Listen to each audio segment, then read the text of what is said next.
je vais essayer de plutôt introduire le topo que présentera ensuite Rémi, pour essayer de vous expliquer la place un peu de la robotique et comment ça a évolué au niveau des prises en charge chirurgicales. Donc, est-ce qu'un jour le robot remplacera le chirurgien? J'essaierai de vous y répondre à la fin. Le robot, c'est une histoire qui est quand même relativement ancienne. Le premier robot, c'est un robot d'orthopédie, c'est Arthrbot, qui a été développé déjà à Vancouver en 1983, et c'est en 1984 qu'il y a déjà eu la première chirurgie robotique. Pour ce qui est de la chirurgie qui me concerne plus, plutôt le mou, lui c'est plutôt le vieux. Donc moi, tout ce qui est plutôt mou, la chirurgie viscérale, la chirurgie urologique, la chirurgie gynécologique, c'est plutôt ce type de robotique qu'il nous fallait. Et le premier robot est sorti en 1998 et il s'appelle Zeus. C'était assez rudimentaire, mais c'était déjà un instrument d'aide aux chirurgiens. Ce qu'il faut préciser, c'est que le robot n'opère pas seul. En tout cas, pas encore. Le robot, il est piloté par un chirurgien et c'est une assistance au chirurgien. Donc depuis, vous voyez absolument dans tous les journaux que le robot chirurgien opère seul un intestin, voilà, ça fait la une de tous les journaux de ci, de là. La chirurgie, avant d'arriver à la chirurgie robotique, c'est un ensemble d'interventions manuelles au départ, avec l'utilisation d'instruments qui sont réalisés donc, sur un corps humain et dont le but est à des fins thérapeutiques. On a des traces de ces chirurgies depuis la préhistoire, puis ça s'est un peu plus développé en Antiquité avec l'Égypte, et on voit très bien dans les écrits qu'on retrouve en Égypte, ou même aussi à Rome, des premières traces de césarienne, et puis des premières traces d'instruments qui sont décrits, vous voyez, qui sont relativement rudimentaires, c'est ce genre d'instruments. Mais bon, en tout cas avec ça, ils étaient en mesure, à cette époque-là, de pouvoir faire déjà des césariennes. Je ne sais pas comment sortait le bébé et la maman de tout ça, mais en tout cas, peut-être qu'il y en avait quelques-uns vivants. Donc la chirurgie, on a beaucoup de dessins, de reproductions qui montrent effectivement que la chirurgie s'est réalisée et a beaucoup progressé. On est passé avec des chirurgies relativement rudimentaires où l'hygiène n'était pas au premier plan. Et puis effectivement, ça s'est un petit peu amélioré. On voit arriver un petit peu d'anesthésie un petit peu plus tard. C'est vraiment avec l'arrivée de l'anesthésie que la chirurgie va vraiment se développer pour arriver à quelque chose que vous connaissez tous, qui est un bloc opératoire avec de l'hygiène qui est autour, des blocs qui sont stériles et de l'anesthésie. Donc tout ça, c'est des progrès. On a un petit peu, et heureusement, de moins en moins de ces grandes balafres sur les ventres. C'est plus possible d'avoir ça maintenant. Dès 1940, et c'est un gynécologue tout près d'ici, puisque c'est Clermont-Ferrand, qui a développé les premières célioscopies qu'on utilise maintenant. Alors c'était assez rudimentaire, hein, c'était l'œil à travers une petite caméra, un petit optique qui nous permettait de voir dans le ventre. C'est tout, on voyait. On ne pouvait pas faire grand-chose, mais c'est rapidement après qu'on a pu faire les premières chirurgies gynécologiques, qui étaient essentiellement les grossesses extra-utérines qu'on traitait comme ça, d'emblée en célioscopie autour des années 70 à peu près. C'était le début des traitements vraiment de célioscopie. Donc c'est fini ces chirurgies avec des grandes balafres. Il nous répondra effectivement plus à ça. Et on essaye de plus en plus de miniaturiser nos cicatrices, nos incisions, tout ça pour aller vers le mieux pour les patientes. Et effectivement, le robot intervient là-dedans dans la dernière étape, c'est peut-être pas la dernière, mais en tout cas l'avant-dernière étape, pour essayer de faire encore plus avec des trous de plus en plus petits. Donc des robots ont vu le jour et il y en a de plus en plus sur le marché. Le robot le plus ancien, c'est celui-ci. C'est le robot Da Vinci qui est présent dans énormément d'établissements. Et puis sont arrivés d'autres robots. Celui-ci, c'est le CMR, c'est un robot qui est anglais. Puis est intervenu un autre robot tout récent de chez Medtronic. Donc, des grosses firmes développent leurs propres robots. Donc, si des firmes s'y mettent, c'est qu'il y a un intérêt. Donc, en 99, on a vu arriver sur le marché le premier robot qui était quand même autre chose que le Zeus, et qui était quand même déjà quelque chose où on pouvait opérer. Et puis, il y a eu tout un tas de générations qui se sont développées avec toutes les versions que vous avez ici du dernier Da Vinci. Là, vous avez un robot aussi qu'on a eu un temps au CHU, puis qui est reparti parce qu'il n'était pas parfait du tout, qui était un robot spécifique développé par les Italiens au départ, qu'on a utilisé pendant 2 à 3 ans.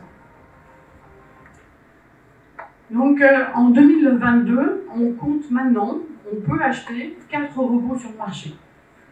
Le Transentérix, c'est celui qu'on avait, j'étais aux commandes ici, de celui-ci, il est parti, et globalement, il va partir.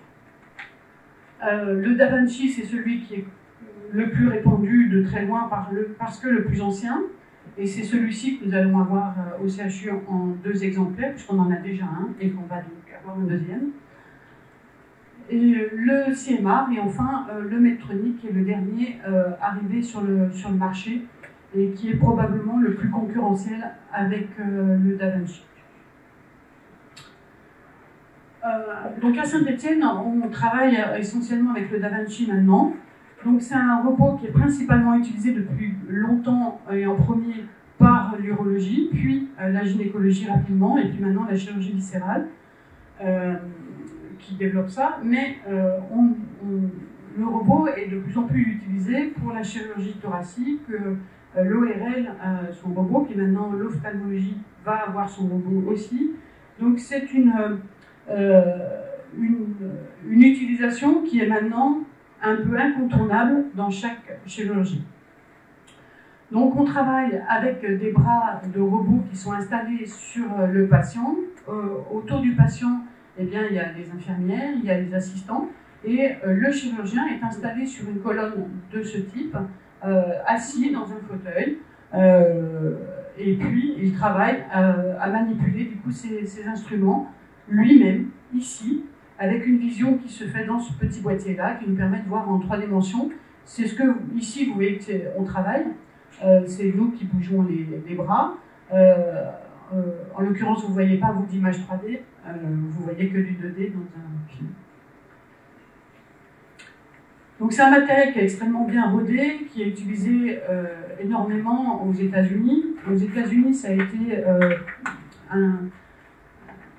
un énorme intérêt parce que les États-Unis, on croit que c'est les meilleurs, mais en célioscopie, c'est les plus mauvais. Ça a toujours été les plus mauvais depuis longtemps. Ils ne sont jamais vraiment intéressés à ça. Et donc, ils faisaient encore d'énormes balafres à toutes les patientes, sauf qu'il y a une problématique qui est américaine encore plus, qui est l'obésité, qui est un problème majeur. Et faire des grandes balafres chez quelqu'un d'obèse, c'est compliqué pour les suites. Donc, pour eux, le développement d'un robot, ça a été une impulsion énorme pour pouvoir réaliser de la chirurgie minimale invasive, donc avec des petits trous pour remplacer ces grandes balafres. Et donc, le robot Da Vinci s'est développé, était une firme américaine, et s'est développé évidemment aux États-Unis avec une réduction drastique du nombre de chirurgies qui ont été faites par voie ouverte. Hein, vous voyez, avec l'arrivée des robots, boum, ça ne s'est pas effondré, mais pas loin maintenant, parce que les chiffres sont un peu anciens. Et maintenant, ça date de 2013.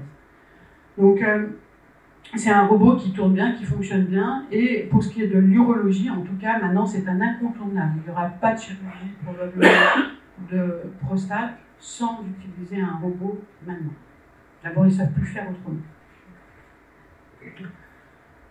Alors, est-ce que c'est un gadget?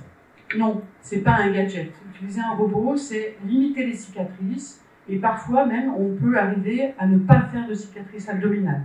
On a développé des techniques qui nous permettent de faire de la robotique par voie vaginale uniquement, donc sans aucune cicatrice, et c'est quelque chose qui n'avait jamais été fait ailleurs qu'à Saint-Étienne.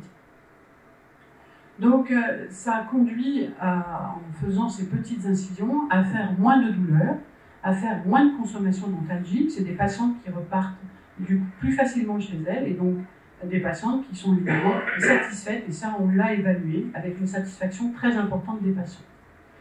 Donc ça permet effectivement plus d'ambulatoire en réduisant la douleur, en réduisant les cicatrices. Des patientes qui sont plus en forme peuvent rentrer chez elles plus rapidement, et rentrer chez elles, ça participe à réduire les risques de faire une phlébite, qui est une complication quand on reste couché. Ça réduit les douleurs. Le fait de rentrer à la maison, on réduit également le stress. En réduisant le stress, en dormant dans un lit, en n'étant pas réveillé la nuit par les infirmières qui viennent vous prendre la température dont on se fiche complètement, eh bien en fait, vous dormez mieux dans votre lit, vous êtes moins fatigué, vous consommez moins d'antalgiques. Donc au total, vous êtes mieux à rentrer chez vous. Et ça, le robot nous permet de faciliter encore cet accès-là. Donc le robot nous permet pour nous d'avoir une vision en 3 dimensions, donc comme si on ouvrait le ventre. Donc un travail qui se fait plus en sécurité, avec une précision de nos gestes, puisque le robot contrôle tous nos tremblements. On tremble quand on opère, au bout d'un moment, la fatigue arrive, on peut trembler. Le robot corrige ça. Donc c'est une aide qui nous permet de réduire les risques, de réduire les séquelles, et par ce biais-là, on réduit les complications. Des interventions comme celle-ci, dans énormément de centres en France, ou en urologie en particulier, ça se fait encore en laparotomie. Nous, on a réalisé ces chirurgies avec des petites incisions comme ça, sur un côté, où on a pu enlever la totalité des ganglions juste à travers un petit trou qui fait moins de 4 cm. Là, il est installé ici, et là, vous avez le robot, et ça, c'était une première mondiale. Donc, pourquoi utiliser un robot? Bien, vous comprenez, c'est moins de complications hémorragiques, c'est moins de plaies d'organes, c'est pouvoir faire des chirurgies bien plus complexes, et des patients qui sont parfois bien plus complexes. On a montré, et en particulier en étudiant les patientes qui avaient des cancers gynécologiques, et qui sont, pour avoir des cancers gynécologiques, elles sont en général d'un poids un peu plus important. Et on a montré dans cette population, qui est donc une population plus fragile, très souvent âgée, ou plus âgée en tout cas, que par l'utilisation du robot, eh bien, on réduisait les complications, on réduisait du coup notre durée de séjour, on avait une satisfaction importante des patientes à l'utilisation du coup de ce robot, plus tout ce qu'on met en place autour, qui est la réhabilitation améliorée avec la chirurgie. Et donc ces bénéfices, quand on regarde en détail l'ensemble des cancers gynécologiques, eh bien, ces bénéfices ils sont encore plus importants chez des patientes qui sont âgées et chez des patientes qui sont obèses. Notre expérience, du coup, à titre personnel, c'est, puisqu'il y avait moi qui utilisais le robot Transenterix, j'ai fait plus de 100 chirurgies robotiques avec celui-ci qui est reparti, et puis à titre personnel aussi, avec le robot Da Vinci, j'ai fait à peu près 150 robots de ce type-là, et 60% de ces interventions sont réalisées pour des cancers gynécologiques, où un certain nombre de centres, pour le coup, réalisent ces interventions en ouvrant le ventre encore en France aujourd'hui. Donc, est-ce que le robot remplacera le chirurgien? On va arriver à la réponse à la question du départ. C'est une évolution qui est pour moi incontournable. Aujourd'hui, il y a 2 grosses sociétés concurrentes. Le troisième n'est pas encore au niveau, à mon avis. On a 4 robots sur le marché. Et puis, on a une firme qui travaille sur le robot. Quand vous avez Google et Johnson & Johnson, qui est une énorme firme américaine de matériel médical, qui s'intéresse aux robots, c'est qu'il doit y avoir un intérêt. Donc autrefois, il y avait des chars, des carrosses, que vous voulez. Est-ce qu'on reviendrait en arrière? Je pense pas. L'évolution, c'est maintenant des voitures qui sont un peu autonomes. Vous pouvez ne pas toucher le volant et votre voiture avancera toute seule. Bon, c'est pas encore tout à fait parfait, mais ça va le devenir, c'est sûr. À un moment ou à un autre, on va y arriver à ces voitures totalement autonomes. Il faudra quand même rester au volant. Donc il y aura toujours un chirurgien qui sera le pilote de tout ça, mais c'est un incontournable.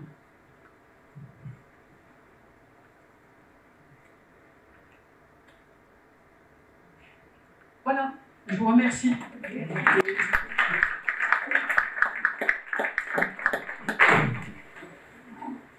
Merci Céline pour toute cette précision. Donc, vous avez pu remarquer que le premier robot était un robot quand même d'orthopédie, probablement parce que c'était les plus simples à mettre en place initialement.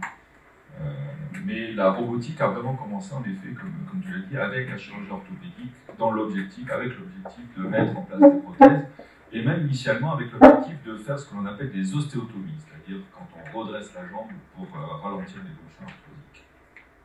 Alors moi, mon topo va être un peu plus focus sur la prothèse de genou, qui est en orthopédie l'intervention reine pour l'utilisation d'un robot, même si on peut utiliser le robot pour mettre des prothèses de cheville, pour faire des ostéotomies, pour mettre des prothèses de hanche. Vraiment, l'utilisation reine, c'est la prothèse de genou. Donc nous, on a fait l'acquisition d'un robot Mako, il y a presque 4 ans.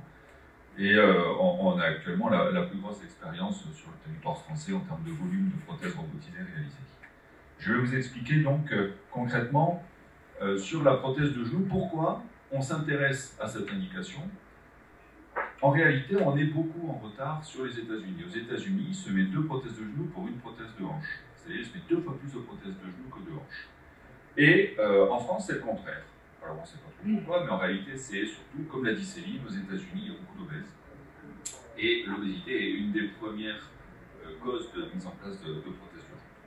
Mais en fait, pourquoi justement toutes les firmes s'intéressent à ces robots de genoux?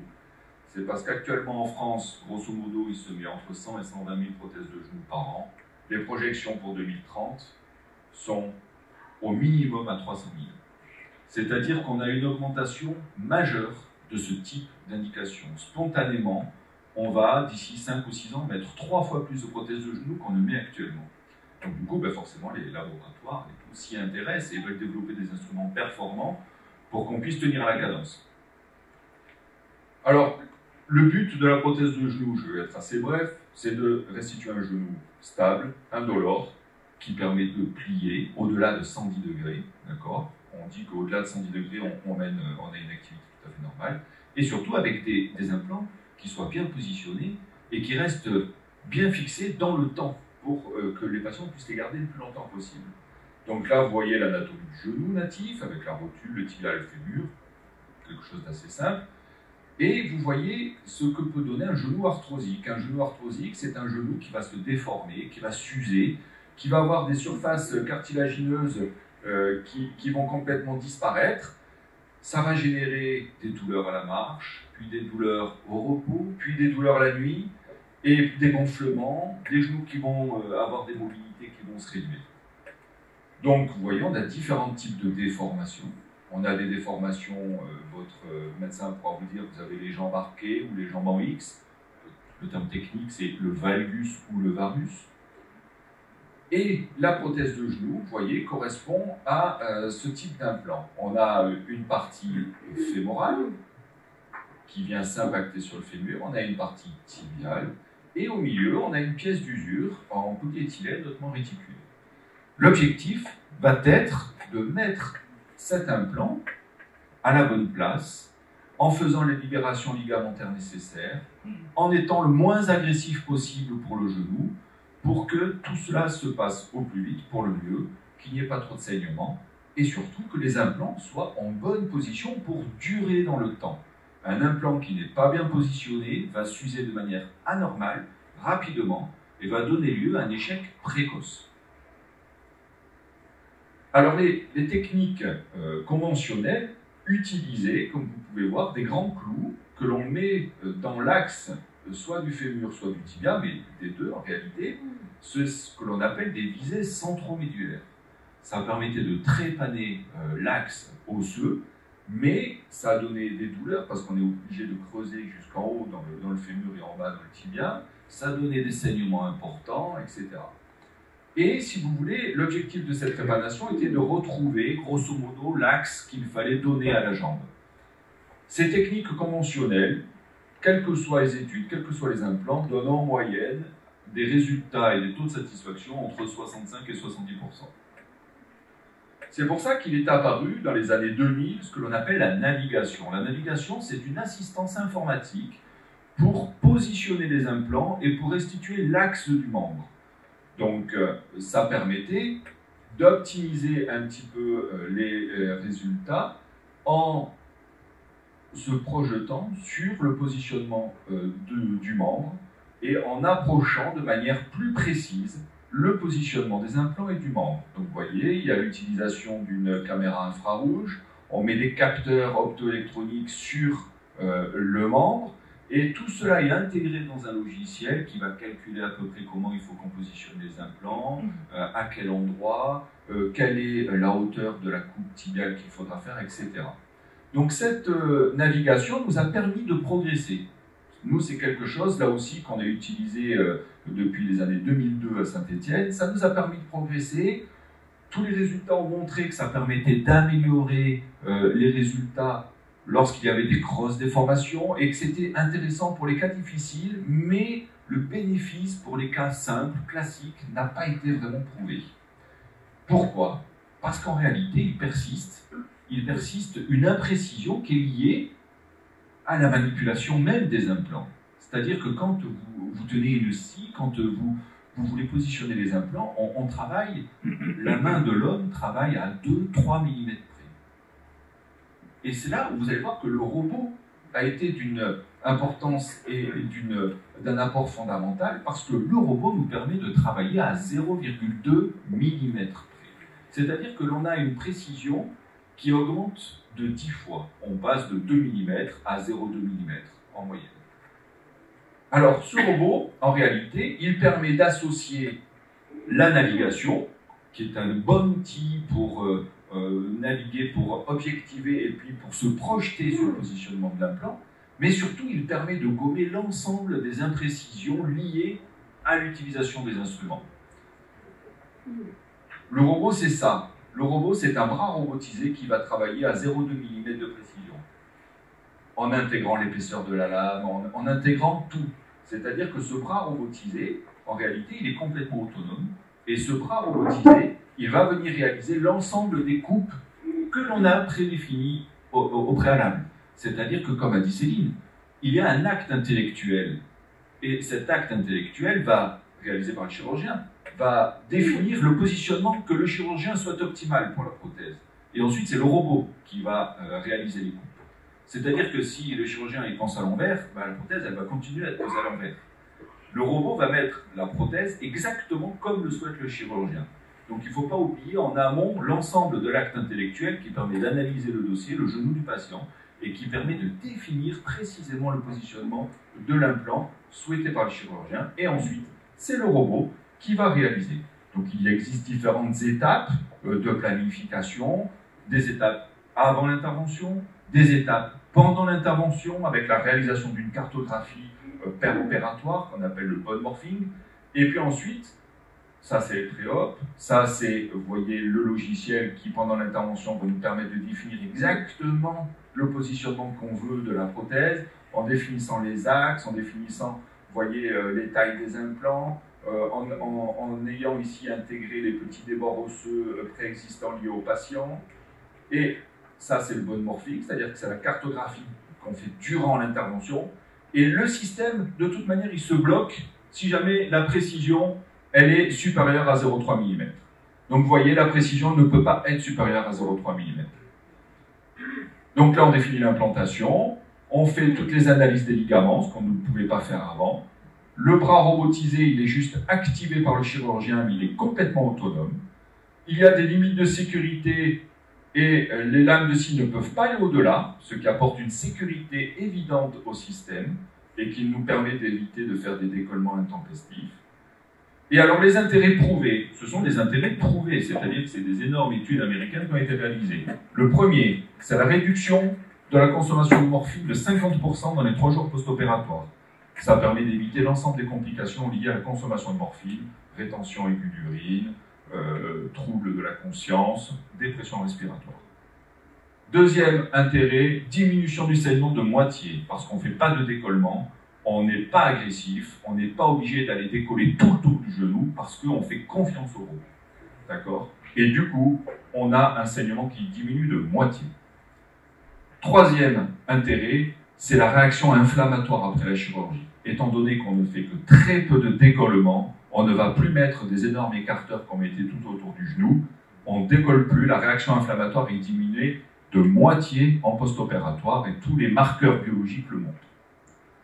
Et enfin, à mon sens, un des intérêts majeurs, c'est surtout sur le positionnement des implants.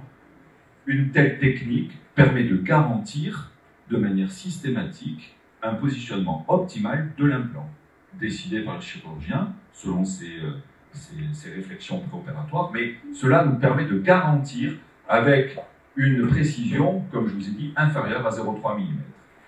Donc vous voyez, cette chirurgie robotique pour le genou, si vous deviez retenir quelque chose, c'est tout d'abord la précision. On gagne en précision de manière majeure. C'est reproductible, c'est-à-dire que le robot, il n'est jamais fatigué. La précision, elle sera toujours la même. Ensuite, la sécurité pour le patient, parce que très clairement, vous avez vu les limites de sécurité et les gros accidents qu'on a sur les prothèses de genoux, c'est des sections de tendons, des sections d'artères, etc. Le robot ne peut pas, parce que le robot ne coupe que l'os. Et dès lors qu'il dépasse l'os, il s'arrête. Et puis après, le confort et la rapidité de récupération, ça c'est lié au caractère beaucoup moins agressif de cette chirurgie, où on n'effectue plus de décollement et où très clairement les saignements sont moins importants avec moins de consommation de morphine. Voilà, je vous remercie. Merci pour ces précisions. On voit toute l'efficacité de la robotique. Alors, vous voyez, ils ont été très, très bavards. C'était passionnant, mais effectivement, le temps escompté est presque terminé. Il nous reste 30 secondes. Simplement, déjà pour vous remercier. On va prendre une seule question, malheureusement. Et pour celles et ceux qui auraient d'autres questions, eh bien, on vous invitera à vous diriger vers le salon principal de l'autre côté, pouvoir échanger en toute convivialité, j'ai envie de dire. Est-ce qu'il y aurait une question, madame? Est-ce que la chirurgie mammaire est également... est-ce que vous utilisez la robotique pour la chirurgie mammaire? Voilà. Vous avez parlé de la chirurgie par le basse. On pourrait, il y en a qui le mettent, mais l'intérêt n'est pas majeur du tout, parce que là où ça a été utilisé, c'est pour faire les reconstructions mammaires et pour y glisser des prothèses. Mais une prothèse, ça reste une prothèse, et on est obligé d'ouvrir pour la glisser. Donc l'intérêt est quasi nul, donc il n'y a quasiment pas d'équipe qui en fait. Très bien. 20 secondes pour en prendre une dernière. Monsieur ou madame? Madame. Quelle galanterie. Est-ce que au niveau douleur du genou, la robotique permet de diminuer, puisque dans le cas majeur, dans le cas général, la douleur est quand même la caractéristique de la prothèse de genou. Tout à fait. Alors, vous avez vu, c'est le premier résultat que j'ai évoqué, c'est la baisse de moitié de la consommation de morphine. La consommation de morphine, c'est la morphine, on vous le donne en post-opératoire immédiat. Dès la salle de réveil, on vous donne de la morphine pour calmer les douleurs. Et là, toutes les études ont montré que l'on donnait 2 fois moins de morphine en post-opératoire dans les 3 premiers jours avec une chirurgie robotisée qu'avec une chirurgie conventionnelle. Donc oui. Alors, sur le long terme, si vous voulez, théoriquement, vous avez vu aussi que je vous ai parlé des taux de satisfaction. Les taux de satisfaction, c'est les scores cliniques avec le ressenti clinique du patient avec sa prothèse. Avec une technique conventionnelle, on a des taux de satisfaction qui ne dépassent pas les 75%. Avec les chirurgies robotisées, toutes les études montrent des taux de satisfaction qui sont au-delà de 90%. Et ça englobe la fonctionnalité, mais aussi la douleur résiduelle. Merci pour ces questions. Alors, on est contraint par le temps. Monsieur Philippot, vous aviez monsieur là qui avait une question. Je suis désolé, je l'ai coupé. Alors, si vous pouvez lui répondre juste après. Alors, merci d'avoir assisté nombreuses et nombreux à cette conférence. Vous pouvez effectivement continuer d'échanger avec le professeur Scholler et avec le professeur Philippot de l'autre côté. Merci à tous les deux en tout cas pour la clarté de vos explications. Et puis...